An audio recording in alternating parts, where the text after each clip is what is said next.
And welcome back to the Straw Hat Duo. My name's Charlie, and today we're going to be going over chapter 1057 of One Piece, titled Final Curtain. Before we get fully into the chapter, we have to go over the, I believe, last pre-story for Unta, and it is titled Where the Wind Blows. What this is it's kind of a flashback to when Shanks' crew was a younger crew. He still has the straw hat and everything, but it's back when Unta was still a child.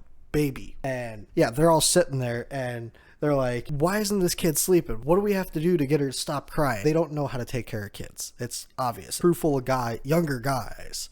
So they have no idea what they're doing. We see a little picture of a girl holding a baby that honestly kind of looks like Luffy, ironically.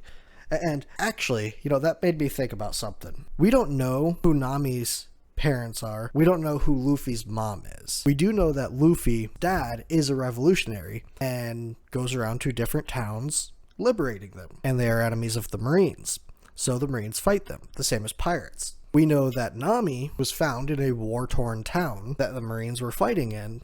I don't believe it's specified that they were fighting against pirates. Wouldn't it be ironic if Luffy and Nami are siblings of a sort? I don't think it's impossible. That would be interesting. Lady here, it looks kind of like Nami with long hair. That's what the hairstyle reminds me of. And it looks like Luffy that's being held. So, it's probably not Luffy. It's probably not anything. So then we go back to the crew, which now that I'm looking at it, looks like she's on the ship with the crew. So it's almost definitely not Luffy. But that also raises another question that there's another kid on the crew, which we don't know. But who knows? We go back to Shanks' crew and they're singing and dancing in front of Unta, and that makes her laugh and smile. That's Unta having a flashback of that period of time. That's where she came up with the song Where the Wind Blows. Getting directly into the chapter now, the cover page story is still Germa 66's Cold-Blooded Voyage, and this one is volume 16. It is titled Caesar's Poison Gas Attack, and it looks like Caesar's just launching a poison gas attack at Katakuri and Uffin, trying to help the Germa siblings. Getting into the chapter itself, we see a zoomed out picture of Onigashima, I believe, the flower capital, and it's pretty much a theater play is going on, is what it seems like. Well, theater play, story retelling, it's some sort of Japanese play that I don't remember the name of. I'm not too versed in it, but pretty much it's a single guy on stage with one person on stage playing the shamisen. He's pretty much retelling the story of what happened throughout Wano. I don't believe he goes into Luffy and Kid and Law or their crews at all, but he's pretty much retelling what happened with the Scabbards being the victor. Pretty much a bunch of people from the town are there, a bunch of people from Wano are there, just kind of listening in and learning about what actually happened over the last 140 chapters for us, but like 2 weeks for them, 3 weeks for them, maybe 2 months. Then we cut over to the forest near the Toge port, which the Toge port is where the Straw Hats are leaving from. And we see, I wonder if that's the forest that Aramaki made. I don't remember. So they're going through the forest and we see Yamato, and she explains to Momo and Kinemon that, and us really at this point, that she is staying in Wano. She's not going to sea with Luffy at this point in time. And she already told them. This confuses and angers Momo and Kinemon. They're confused because they thought that Yamato was leaving. They had come to terms with that. But it angers them because they realize, hold up, that means Luffy went out of his way to talk to Yamato, but still didn't go see Momo or Kinemon. So that just, angers them more. And they more or less question her. He's like, well, you said you were going to live like Odin. Why are you staying in Wano then? And Yamato's like, well, Odin started his journey in Wano. He explored Wano before leaving out to sea. And I've been locked up in Onigashima pretty much my entire life. So I'm going to go explore. So it'd be interesting to see kind of a flash forward of Yamato if she's got like scabbards of her own at that point, like 5-10 years down the road. It'd also be cool if she did eventually join the crew. I do have a small theory on why she didn't. I'll go over that more at the end of the video. That way I don't get broken off into too many tangents in the middle. But pretty much after she tells Momo and Kinemon this, Momo's like, wait, so that means they must have intentionally snubbed me And you know, why'd they say bye to everybody else except for us? And then it goes into a fairly lengthy flashback, like 2 pages, of pretty much the memories between when Luffy first met, you know, them bickering with each other, Luffy pretty much encouraging Momo in the way that he encourages him, joining in an alliance, getting captured by Kaido, being tortured, and it comes back to present, and he's like, you know, we may not have gotten along all the time, but is he really that heartless? I was wrong about him. I guess, you know, he's really just, you know, a regular old pirate. Momo's like, he is mistaking being free with free to be rude. In this case, they're thinking that Luffy was intentionally going, you know what, screw those two. We don't want to talk to them. Momo's like, am I wrong about that, Kinemon? And Kinemon's like, no, not at all. You're the Shogun. They should have come and said bye to you. They've known us the longest out of everybody here. It's not fair. It's not right. It's not nice. And then he goes, oh, by the way, Momo, is there a reason why you're not flying? Because he's in dragon form, but he's running through the forest. And Momo's just like, quiet. So at this point, Kinemon's all fired up, Momo's all fired up, and Kinemon's like, depending on what he says, I'm gonna cut him in two, you know, cleave him apart for this slight. And Momo's like, exactly, that is the way of the samurai. I thought we were pals, Luffy. Yamato's just sitting there going, being the voice of reason, going, you know, I think you guys are blowing this out of proportion a little. And Momo's like, he humiliated us. Overlooking this without giving him a few blows and bites was out of the question. It's funny that Momo kind of added in bites. At this point, we cut over to the Toge port, and we see Law, Kid, and Luffy sitting there kind of talking on their respective ships. And Law's like, remember, you know, next time we meet, we're enemies. We're not allies anymore. This alliance is over. So just remember, you know, we're gonna be shooting to kill at this point. And Luffy's just like, yeah, sure, gotcha. And Kid's just like, yeah, whatever, set sail. Chopper's there, and he's like, see you around, Traffy, you know, in his normal kid tone, saying bye and whatnot. And Law's just like, buzz off. And Chopper's like, what? We don't see the facial expressions really, but we see a zoomed out picture of all 3 of the ships in the port. And then all of them catch notice of Momo. And he goes, hey! And they all seem pretty happy. Luffy's like, oh, with a smile on his face. And Momo comes barreling towards them. You monsters! And Yamato's sitting on top of Momo going, yeah, we've come to see you off. And they're like, Momo, Kinemon. And, you know, Sanji, of course, does his normal routine with Yamato. So at this point, Momo charges Luffy, transforms back into his normal form, and tackles Luffy just right around the gut area. And Yamato dives over Momo and lands on Luffy on the top part. And she yells, Luffy, with the heart behind her, the name and all that. And Momo's like, gotcha.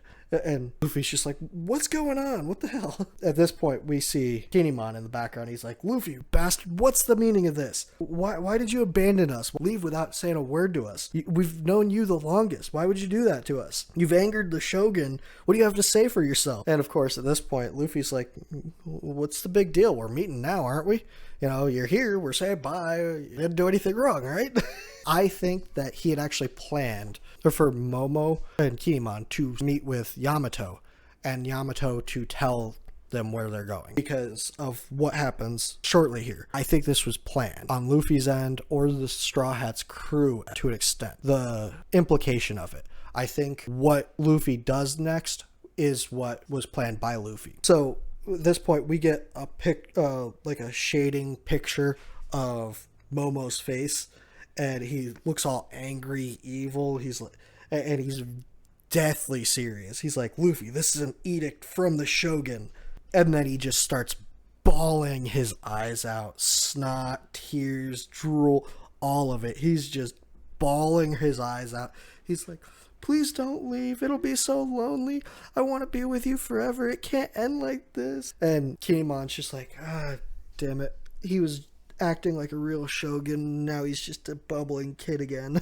He doesn't say all that, but you know, you get that from the face palm and the look on his face. And Momo's just like, I only managed to survive because you were here. You're the reason I can laugh again. You avenged my parents. You know, I can't express right now how properly how it is now, but you know, I'm scared of what happens next. Please don't go. And Zoro's sitting there with like his cheeky kind of mocking grin. He's like, well, that's a pitiful sight. And Nami's there next to him. She's like covering her face, crying a little bit. She's like, yeah, cut him a break. He's still a kid on the inside.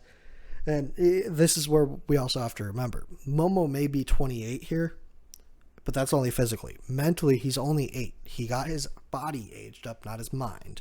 So this is the biggest reason for Kinemon to stay and Kinemon to help him lead. He's not an adult mentally. He's got a lot of growing to do. So at this point, Luffy kind of looks over to Usopp, goes, Usopp, and Usopp's like, yeah, it's ready.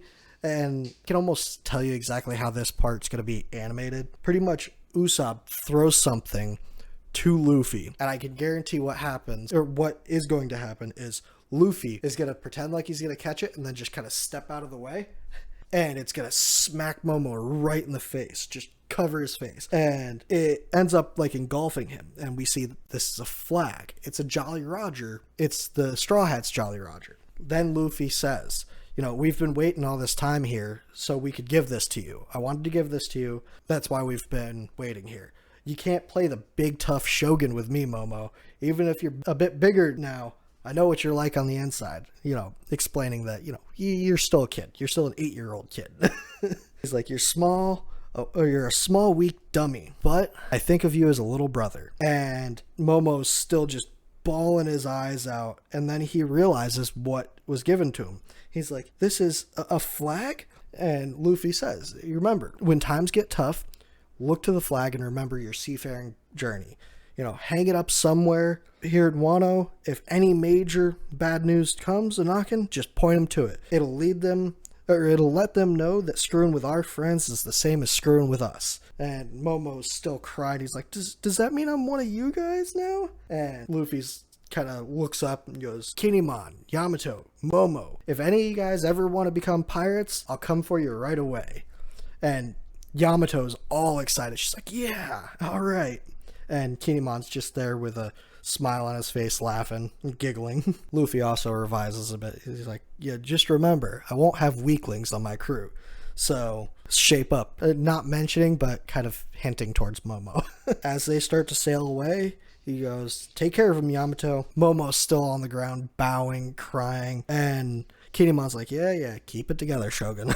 At this point, Momo stands up, and he gets kind of a serious look on his face. He's still crying a little bit, but he gets the serious look on his face, and he's like, mark my words, Kinemon, someday I will surpass Kozuki Oda. And Kinemon's like, yeah, and I'll be by your side when you do it. And Yamato, of course, in the background goes, hey, you guys talking about me? And they both, no.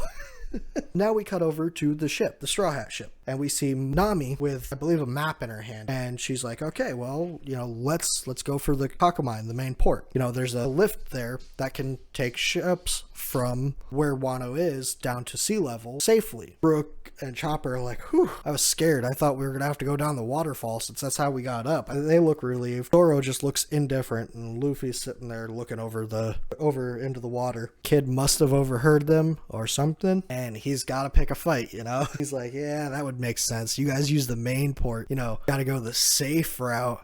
That's just perfect for you wussies. And this causes Luffy and Law to snap. They get the shaded faces, you know, white out pupils, angry face with the vein popping out. They're like, safe and sound? We hear Luffy's crew, they're like, no, Luffy, being safe is good. Don't let him egg you on. Don't let him get to you. Hang on, Captain, what's with that face? The main port's better. Then we hear Luffy, Jinbei, give me the helm. They're like, Luffy, don't. And they go off the side of the waterfall. All three of the ships. You know, Kid, Law, and Luffy. We see kind of a zoomed in picture of all three of their faces. They looked determined. They looked angry. But they also looked terrified because they are falling back into the ocean. At this point, we get kind of the storyteller coming back over, continuing the story of what happened in Wano, talking about the defeat of Kaido during the chaos Hiyori by Orochi when he perished in the flames. So he pretty much continues on that Denjiro was the one that cut the final head off of Orochi, and that was the end of Orochi. We see a few scenes of the guy telling the story on stage, the audience listening in suspense. We see kind of a close-up of Hiyori's face, and this is where we actually get a few extra panels of what happened in that room when Denjiro showed up. Not of him cutting the head, but of him when he was holding Hiyori. Apparently Hiyori kind of went around Denjiro, and Denjiro's like, hey, stay back, it's too dangerous to still go out there. She didn't care. She pretty much went out there, and it looks like she held up the fan with the crest of the Kozuki clan, and it looks like she was fanning the flame that was Orochi. And it said that she said, the Kazumi were born to burn, because he's Orochi Kazumi. If you didn't remember, he is of the Kazumi clan. We see the audience just cheer. We see a picture of Oden doing his, normal stance with his hand up towards the scene in front of his face. And we see Hiyori's face close up with, some tears in her eyes. They start playing the shamisen on stage, and that's the end of Wano. We see a picture of Momo and all of the scabbards, including Yamato at this point. It's a really nice picture. If you don't normally read the chapter, at least look up this page at page 17, bottom panel. It's a really nice picture of all of them. And then we see a zoomed out view of Shogun Castle, and Momo, Yamato, and Kinemon are walking back towards it. And Momo's like, all right, so now we should be put this flag. And the chapter ends with the curtain closing, and it says, till we meet again, farewell, the final curtain. And the narrator says, inherited will never fades. That is the end of chapter 1057. There's a lot of things that went on in this chapter. There's a lot of people that I'm sure are going to be upset with Yamato not joining at this point. I think Oda did originally plan for Yamato to join. This is that little tangent that was kind of put off towards the end. I think Oda decided last chapter, or at the end of last chapter, to go, actually, you know what? I'm not going to have her join yet. Could be that he decided it earlier on. I feel like it was left open-ended. I think he stopped himself from letting her join because it would have been another powerhouse on Luffy's crew. If you look at all of the other Emperor's crews, apart from Shanks, because we don't really know the power of his crew, we see that bounties are kind of placed on the crew's head based on the total crew, not necessarily each individual strength. So with Shanks's crew, it could be Shanks is really strong, Lucky Uru's strong, Ben Beckman's strong, but the rest of them are kind of meh. It could be, they're around Chopper level, Frankie level, they're not those powerhouses. We don't know about that, but we look at Blackbeard's crew, and he's got a strong crew, but most of his crew we've seen beaten in fights to an extent, not definitively, but even Blackbeard himself, we've seen him just take a ton of damage for no reason, really. He's reckless, but we've seen Buggy. His three top people, Buggy, Mihawk, and Crocodile. We've seen Crocodile get definitively beaten. We've seen Buggy get definitively beaten multiple times. Mihawk is pretty much the strongest one on that crew, and it's reasonable to assume that him and Zoro trained for 2 years. Zoro's, I don't believe, more powerful than him at this point, but he could at least somewhat hold his own against him at this point. So even if you look at it in that sense, Zoro holds Mihawk off, Luffy takes on Buggy and Crocodile, and then the rest of the crew would take on the rest of the peons, and that would be no problem. So where is Yamato fitting into that? I would look at Yamato as being able to take on 90% of Buggy's crew on her own. I would see her as being able to take on Blackbeard on her own. Having somebody that powerful as a second in command on the crew, well, it wouldn't even be second in command. That's Zoro, she'd be a fighter. So I think he kind of reined himself back in and went, you know what? I'm going to leave her in Wano for now. She's going to be an ally, so she can still show up to the final war arc, but there's not much sense to have her on the crew for the journey. It's just kind of a waste of potential. I don't think they're going to run into people stronger than Kaido at this point. I think Oda wanted Yamato to join, but decided for sake of the story, no, it's probably best if she stays. That's my thoughts on it. I enjoyed this chapter. I enjoyed Wano as a whole. I actually started reading One Piece when it was started in Wano. I caught up, and now I'm current. So obviously Wano is going to hold a special place for me because that's when I started One Piece. Obviously I started at the beginning, but I started and I caught up in Wano. Let me know what you guys think about the Wano arc. I know a lot of people think it dragged on. A lot of people think that it was just too long. There were too many storylines that didn't get resolved. Zoro, I feel like he got a little shortchanged in it with the sword and whatnot, going to the grave. Ryuma. Shayna actually just saw where Zoro gets Ryuma, and she just saw the nothing happened moment. Let me know what you guys thought about the chapter. Let me know what you guys thought about the arc, and we'll see you in the next one. Bye.